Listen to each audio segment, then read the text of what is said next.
Hello everybody, John Craig here with Performance Plus Tennis. Welcome to today's video where we're going to work on volleys, and I'm going to show you how to play the volley with professional quality technique. And there is some coaching going on here on the YouTube channel that's advocating hitting flat volleys. But if you watch most advanced players and professional players, they rarely hit volleys that are flat. They're hitting volleys that have an element of underspin on them. The underspin gives control to the ball. I'm going to show you how to implement that technique on your volley and teach you how to volley like a pro in today's lesson. So in order to hit flat volleys on the forehand, you have to be more towards a forehand grip. And you have the racket up and be doing something along the lines of this, where the racket stays up. Even if the ball comes low, I'd keep my racket up at the same height that it starts, like this. And that's weird. I could never hit a volley like that with this grip. So awkward, right? So you don't want to be in a forehand grip. You want to be in a continental grip. And what happens is that automatically places the racket in an angle where you can achieve control of the ball, trajectory, spin, speed, everything.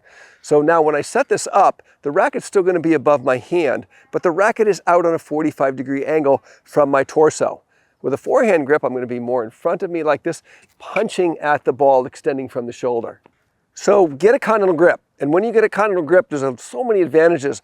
One is that you're naturally going to have an open racket face that you can actually put some delicate touch on the ball, and you can hit underspin, you can clip through the ball, make the ball stay low on the bounce, and you can adapt to different heights very, very comfortably. So the racket's still going to start above the hand. So the racket is still going to start above the hand, but it's not going to stay above the hand. So I'll play one where I keep my racket above my hand, and it just is awkward. So what happens is the racket starts above the hand, but it drops in and it finishes level with the hand. It's above, now it's level. Okay, do it again. Above, level. Above, level. And that is the technique. Now, when you're doing this, you've got to make sure that the racket doesn't go from above your hand to level with your hand by releasing at the wrist. It's just an action from the shoulder that drops the racket in from above to down. And you want to start with your racket just slightly above the ball and then come down slightly through it and feel like you're kind of clipping it or knifing it. And that'll put the backspin on the ball and give you control whether the ball's up high or low. It doesn't matter if it's up a little higher. I can still put underspin on it. If it's low, okay, if it's low, I just open the face up and look at it pop up, and there's the open racket face. This grip enables that to happen. But if I'm trying to hit flat volleys from there, like if I try to hit this volley flat, it's low, I'm going to sail it way out. It will not work. Look, I have no feel and no control in that. Where if I know I'm going to put a little underspin on it, it's easy. I can just touch it over with the open racket face and control the ball. So you've got to make sure you have a continental grip, and you have to have the intention of having an open racket face and putting underspin on the ball. And you might be thinking, John, if my racket face is open, isn't the ball going to go up?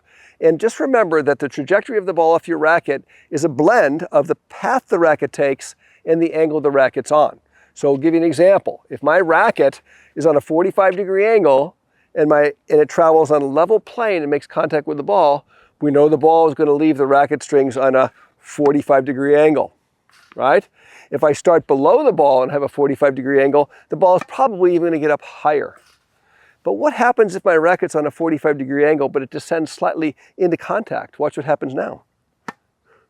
There's your trajectory. So when you get out and practice, even by yourself as I'm demonstrating here, you can set the ball and get the feel of having that 45-degree angle slightly descending, and you can control your trajectory and get the ball to scoot down on the court and make it really difficult to hit passing shots. So remember, the trajectory of the ball is a combination or a blend of the path the racket takes and the angle the racket is on when it makes contact. So you might be thinking, does these same principles hold true on the backhand? And they definitely do.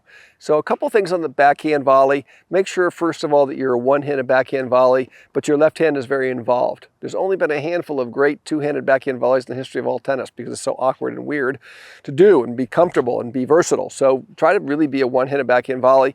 Make sure you keep the same grip. Keep that continental grip so you don't have to make a grip change. And what happens is you can see that naturally when I go to my forehand, the racket's at an angle that's approximately the same as my forearm. If I keep the same grip when I go to this side, look how it just matches again. So you really don't have to make any grip changes, which makes volleying so much easier, okay?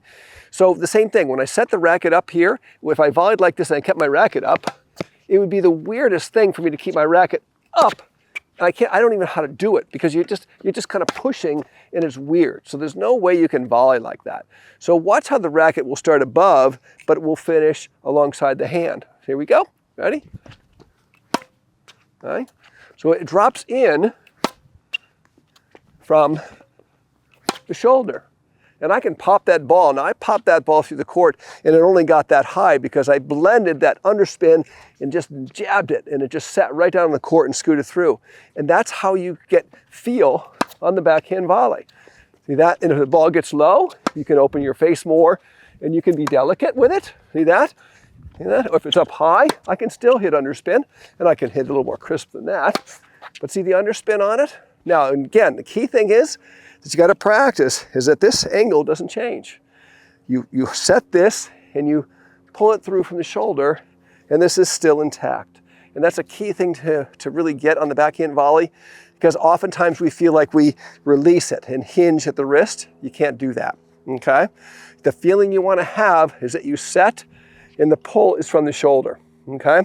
Now the other thing you'll notice about my backhand volley too is that my arm is not straight. And oftentimes you'll see players that have very straight arms. We've even seen professionals, not in recent years, but there have been professionals in the past that had a very straight arm. Well, that takes the versatility out of the volley. So my arm is comfortably extended, but it has a flex in it. So it can be versatile from the shoulder. And you can see that. It's not locked straight. You know? Okay. And there it is.